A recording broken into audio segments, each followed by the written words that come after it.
నంద్యాల పట్టణంలో ఏఐఎస్ఎఫ్ 90వ ఆవిర్భావ దినోత్సవ వేడుకలు ఘనంగా నిర్వహించారు.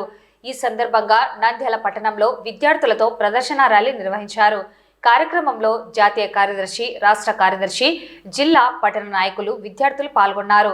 ఈ సందర్భంగా జాతీయ విద్యా విధానాన్ని రద్దు చేయాలని, P4 విధానంలో మెడికల్ కళాశాలను నిర్వహించడం అన్న పద్ధతిని రద్దు చేయాలని, విద్యార్థులకు నేటికి బకాయి పడ్డ ఫీజు రియంబర్స్మెంట్ వెంటనే విడుదల చేయాలని వారు ప్రభుత్వాన్ని డిమాండ్ చేశారు. ఏఐఎస్ఎఫ్ ఆవిర్భావం నుండి నేటి వరకు చేపట్టి సాధించిన విజయాలను, విద్యార్థుల సమస్యలపై చేసిన పోరాటాలను ఈ సందర్భంగా విద్యార్థి నేతలు తెలియజేశారు. Today, India's first national student organization was founded in 1936.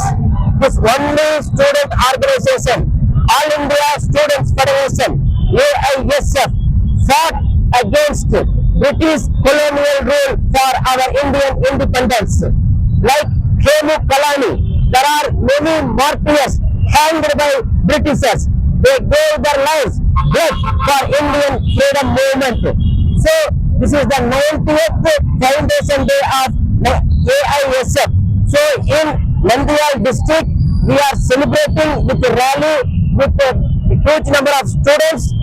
We are remember our former leaders, martyrs who fight and died for Indian independence and also for educational rights, and those who are hardly worked to make strengthen the public education system in India.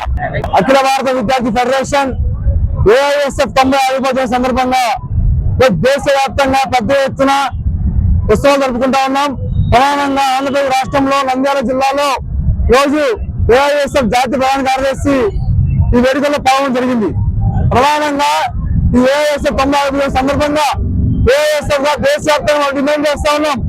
నూతన జాతీయ విద్యా విధానం ఈ రాష్ట్రంలో అమలు చేయడం వల్ల దాదాపు ఈ రాష్ట్రంలో 4,600 పాఠశాలలు మూసివేయబడ్డాయి. 3,60,000 మంది విద్యార్థినులు విద్యకు దొరకే పరిస్థితి నెలకొంటా ఉంది. ప్రధానంగా రాష్ట్రంలో జీవో నెంబర్ 107 మనం రద్దు చేసి ప్రతి ఒక్క పేద విద్యార్థికి MBBS ఉచితంగా అందిస్తామన్నారు. కానీ రాష్ట్రంలో నూతనంగా ఏర్పడ్డ 17 ప్రభుత్వ మెడికల్ కళాశాలల్లో పూర్తి స్థాయిలో P4 సిస్టమ్ పెట్టి పూర్తి స్థాయిలో ప్రైవేట్ చేస్తా ఉన్నారు.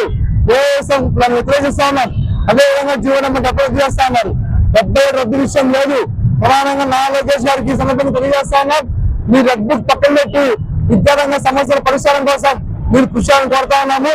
ఖచ్చితంగా రియంబర్స్మెంట్ చేసేంత వరకు ఈ సంవత్సర కాలంలో 3 నెలలుగా 6,000 కోట్ల రూపాయలు